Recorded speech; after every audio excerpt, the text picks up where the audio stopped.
Hello and welcome to my channel. पिछले video में हमने इंग्लिश के सिलेबस के बारे में शॉर्ट में डिस्कशन किया था, जिसमें हमने ये देखा था कि इंग्लिश के सिलेबस को दो मेजर पोर्शन में डिवाइड किया गया है। फर्स्ट पोर्शन इंग्लिश का ग्रामर से रिलेटेड था और सेकंड जो पोर्शन था वो था इंग्लिश की मेथडोलॉजी से रिलेटेड, जिसमें 3 यूनिट है। उसमें से हम फर्स्ट यूनिट आज इस वीडियो में डिस्कस करेंगे। फर्स्ट यूनिट का जो फर्स्ट टॉपिक है प्रिंसिपल्स ऑफ टीचिंग इंग्लिश। इस टॉपिक से रीट की एग्ज़ाम में 2 या 3 क्वेश्चन हर बार पूछे जाते हैं। ये टॉपिक कंप्लीट होने के बाद में जितने भी क्वेश्चंस आए हुए हैं एग्ज़ाम्स में वो हम लास्ट में डिस्कस करेंगे। कोई भी लैंग्वेज सिखाना कोई आसान काम नहीं है किसी भी टीचर के लिए, और वो भी इंग्लिश, जो कि एक फॉरेन लैंग्वेज है। क्योंकि यह हमारी मातृभाषा यानी मदर टंग नहीं है, इसलिए और भी डिफ़िकल्ट हो जाता है इस लैंग्वेज को सिखाना। मदर टंग बच्चा परिस्थिति और वातावरण के अकॉर्डिंग अपने माता पिता या परिवार के अन्य सदस्यों को बोलते हुए, देखते हुए, सुनकर सीख जाता है। हम साइकोलॉजी में भी पढ़ते हैं कि बच्चा अनुकरण द्वारा सीखता है यानी कॉपी करके सीखता है। जो मम्मी पापा बोलते हैं वही लैंग्वेज बच्चा सीख जाता है। लेकिन इंग्लिश उस बच्चे के लिए टोटली न्यू लैंग्वेज होती है। तो इसे सिखाने के लिए टीचर को कुछ प्रिंसिपल्स का पालन करना होता है, जिससे उन प्रिंसिपल्स की मदद से बच्चे इजीली इंग्लिश सीख जाते हैं। इस टॉपिक में हम उन्हीं प्रिंसिपल्स के बारे में जानेंगे, जिनमें से फर्स्ट जो प्रिंसिपल है वो है प्रिंसिपल ऑफ मोटिवेशन। आप कोई भी चीज़ सिखा रहे हो बच्चों को मोटिवेट करके और ज़्यादा आसानी से उसे सिखा सकते हैं। इसी पर ये प्रिंसिपल बेस्ड है। ये प्रिंसिपल दिया गया था साइकोलॉजिस्ट स्किनर के द्वारा। इस प्रिंसिपल का यूज़ कोई भी नई चीज़ लाइक नया लेसन स्टार्ट करने से पहले किया जाता है। वैसे भी अगर किसी नॉर्मल इंसान को भी कोई नई चीज़ सीखनी है तो उसे मोटिवेट करना बहुत ज़रूरी है। मोटिवेशन 2 टाइप का होता है, इंट्रिंसिक और एक्सट्रिंसिक। इंट्रिंसिक मोटिवेशन को इनर मोटिवेशन भी कहते हैं। इंट्रिंसिक मोटिवेशन मोस्टली उन चीज़ों में होता है जिसमें बच्चे की रुचि होती है। जैसे कि फॉर एग्ज़ाम्पल, अगर कोई बच्चा क्रिकेट खेलने में उसकी रुचि है, तो अगर आप उसे बोलेंगे कि सुबह 5 बजे उठ के आपको क्रिकेट खेलना है, तो आपको दूसरे दिन उसे सुबह 5 बजे जगाने की ज़रूरत नहीं पड़ेगी। उसमें इंट्रिंसिक मोटिवेशन ऑटोमेटिक ऑन हो जाएगा और वो सुबह 5 बजे खुद उठ के तैयार होके क्रिकेट ग्राउंड में पहुंच जाएगा। एक्सट्रिंसिक जो मोटिवेशन है वो बाहरी मोटिवेशन कहलाता है, यानी परिवार के अन्य सदस्यों, टीचर, पेरेंट्स, इनके द्वारा दिया गया मोटिवेशन है वो एक्सट्रिंसिक मोटिवेशन कहलाता है। बच्चों को मोटिवेट करने के लिए टीचर को जो टेक्निक्स यूज़ में लेनी चाहिए वो टेक्निक्स हम पढ़ लेते हैं। फर्स्ट है अराउजिंग टेक्निक। इस टेक्निक के थ्रू बच्चे को मोटिवेट किया जाता है कि उसे इंग्लिश क्यों सीखना चाहिए, उसके लिए इंग्लिश कितनी ज़रूरी है, इन सब बातों के प्रति बच्चों को जागरूक किया जाता है। एक्सपेक्टेंसी जो टेक्निक है, उस टेक्निक में टीचर स्टूडेंट्स के सामने क्लियर कट गोल रख देता है और उन्हें मोटिवेट करता है उस गोल को पूरा करने के लिए। इंसेंटिव टेक्निक में टीचर बच्चों को प्राइज़ देकर, पनिशमेंट देकर या आपस में उनका कंपटीशन करवाकर उन्हें इंग्लिश सीखने के लिए मोटिवेट कर सकता है। ये है प्रिंसिपल ऑफ मोटिवेशन। नेक्स्ट जो हमारा प्रिंसिपल है वो है प्रिंसिपल ऑफ सिलेक्शन। ये प्रिंसिपल ये मानता है कि जो लैंग्वेज है उसका पूरा सिस्टम एक छोटे से पीरियड में नहीं सिखाया जा सकता है। केवल कुछ लिमिटेड चीज़ों को ही एक लिमिटेड पीरियड में पढ़ा सकते हैं। तो जो पढ़ाने का जितना भी मैटर है उसको ये 6 प्रिंसिपल्स को ध्यान में रखते हुए सिलेक्ट करना चाहिए। फर्स्ट है frequency, second range, third availability, fourth coverage, fifth teachability and sixth है लर्नेबिलिटी। ये है प्रिंसिपल ऑफ सिलेक्शंस के 6 प्रिंसिपल। फर्स्ट है फ्रीक्वेंसी। इस प्रिंसिपल के तहत वे वर्ड या स्ट्रक्चर जो बहुत फ्रिक्वेंटली यानी बार बार काम में आते हैं उन वर्ड्स को सिलेक्ट करना चाहिए, जैसे कि बुक, टेबल, कार, हाउस, ये सारे जो वर्ड है वो बार बार यूज़ में आते हैं, तो ये आ जाएंगे फ्रीक्वेंसी प्रिंसिपल के तहत। नेक्स्ट है रेंज। इस प्रिंसिपल के अकॉर्डिंग हर वर्ड की अपनी एक रेंज होती है। रेंज मीन्स पहुंच। तो टीचर को टीचिंग के लिए ज़्यादा रेंज वाले वर्ड सेलेक्ट करने चाहिए। ज़्यादा रेंज वाले वर्ड से मतलब है कि जो हर जगह काम में आए, स्कूल में, प्लेग्राउंड में, मार्केट में, मॉल्स में, घर पर, इन जगह पर जो मोस्टली यूज़ में लिए जाते हैं वो वर्ड्स।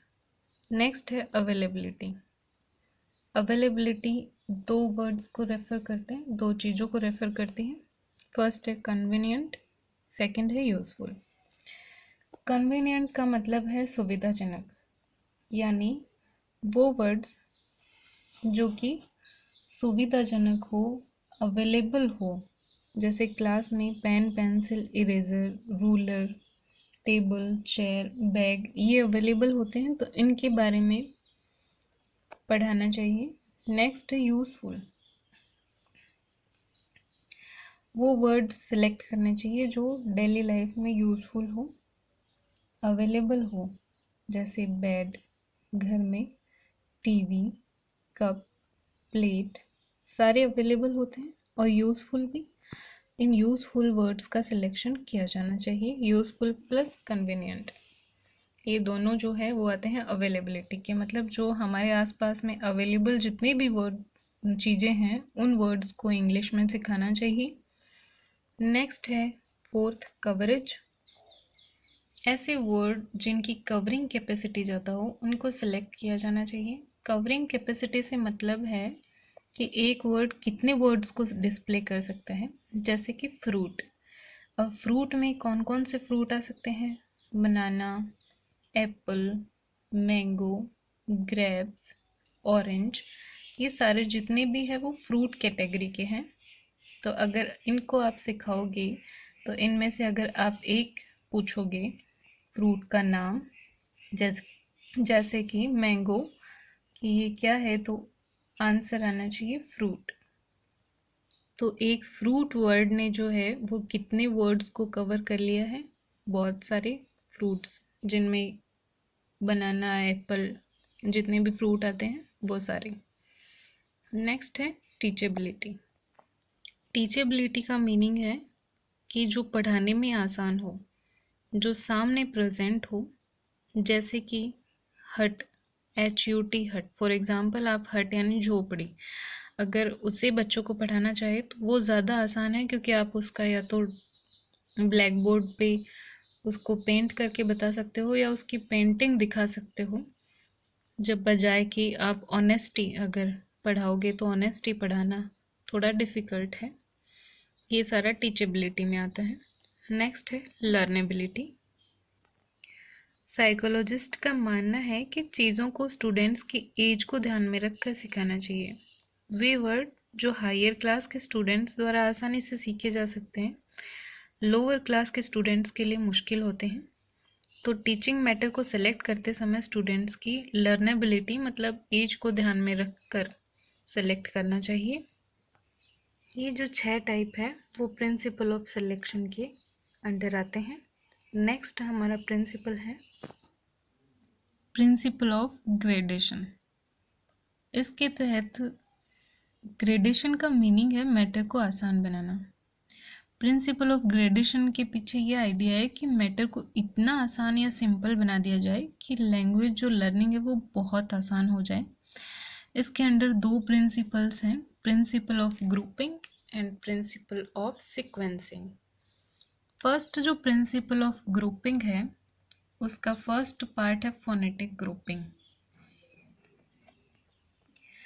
फोनेटिक ग्रुपिंग के तहत मटेरियल को साउंड सेम हो उनके बेस पर ग्रुपिंग की जाती है, ताकि मैटर को सीखने के लिए आसान बनाया जा सके। जैसे कि इन वर्ड्स की साउंड सेम है, आप खुद चेक कर लीजिए, हाइट, वाइट, लाइट, टाइट, तो इनको एक साथ में पढ़ाया जाएगा। ये होती है फोनेटिक ग्रुपिंग।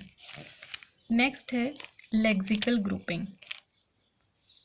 जब वर्ड को सिचुएशन के आधार पर ग्रुपिंग की जाती है वर्ड्स की, तो वो लेक्सिकल ग्रुपिंग कहलाती है। फॉर एग्जांपल जैसे फैमिली है, तो फैमिली में कौन कौन आते हैं? Mother, father, sister, brother. तो इनको एक साथ में पढ़ाया जाएगा, ये फॉर्म फैमिली कॉन्टेक्स्ट में आएंगी, यही लेक्सिकल ग्रुपिंग कहलाती है। नेक्स्ट है ग्रामेटिकल ग्रुपिंग। ग्रामेटिकल ग्रुपिंग में स्ट्रक्चर जो है वो सेम रहती है, subject plus verb plus object. He is going, I am going, they are going, you are going, she is going. इसमें सब्जेक्ट चेंज हुआ है। इस तरह की ग्रुपिंग कहलाती है ग्रामेटिकल ग्रुपिंग। नेक्स्ट है सिमेटिक ग्रुपिंग।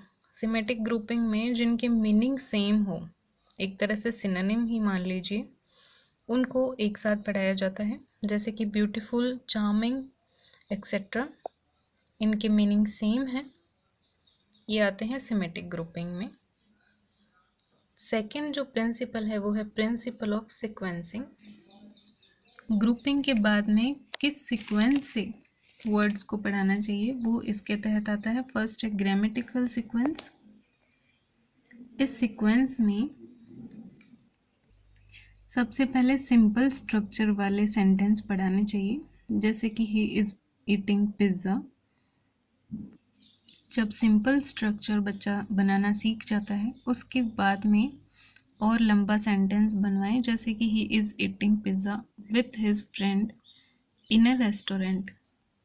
तो इस सीक्वेंस में ये बताया जाता है सिंपल स्ट्रक्चर पहले सिखाएं, उसके बाद में उससे क्लोजली रिलेटेड जितने भी स्ट्रक्चर्स हैं वो सिखाएं, ना कि आप डायरेक्ट अगर ये सेंटेंस सेकंड वाला सिखाएंगे तो ये उनके लिए डिफ़िकल्ट हो जाएगा।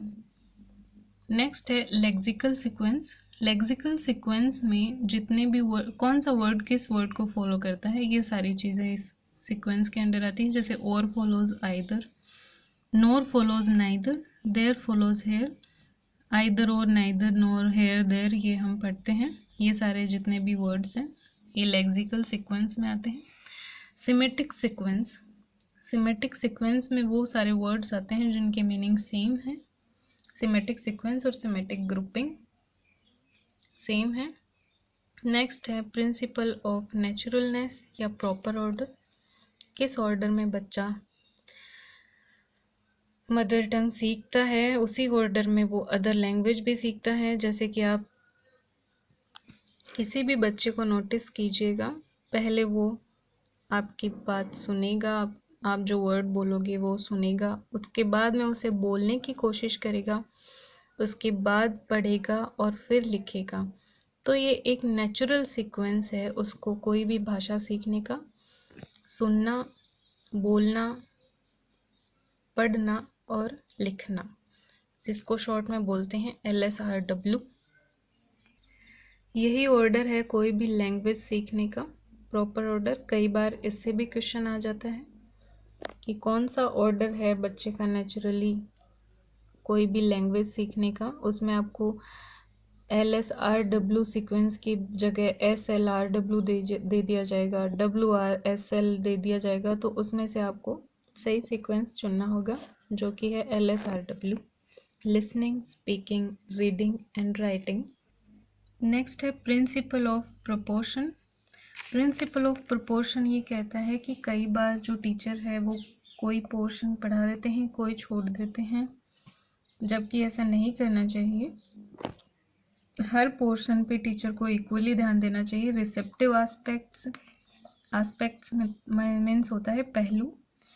तो रिसेप्टिव मतलब इस टाइम बच्चा ग्रहणशील होता है, रिसीव कर रहा होता है, मतलब सुनना और पढ़ना।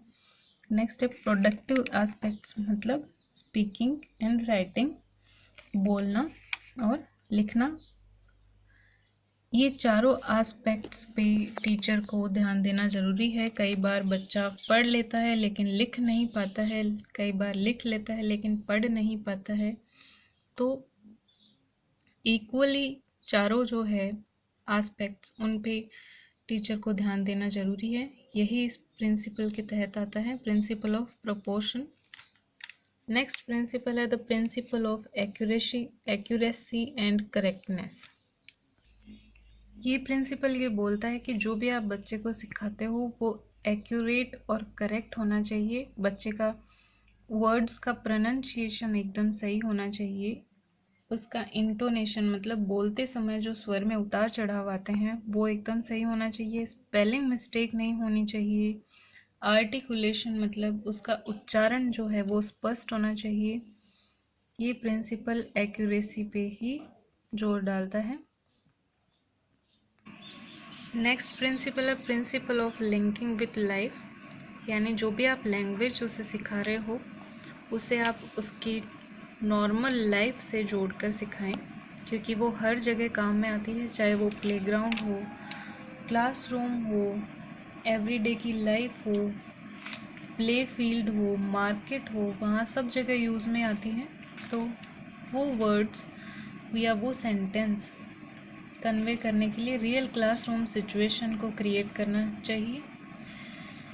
ये क्लास में जो सीखे हुए जितने भी वर्ड है उनको बाहर तभी वो बच्चा आसानी से यूज़ कर पाएगा।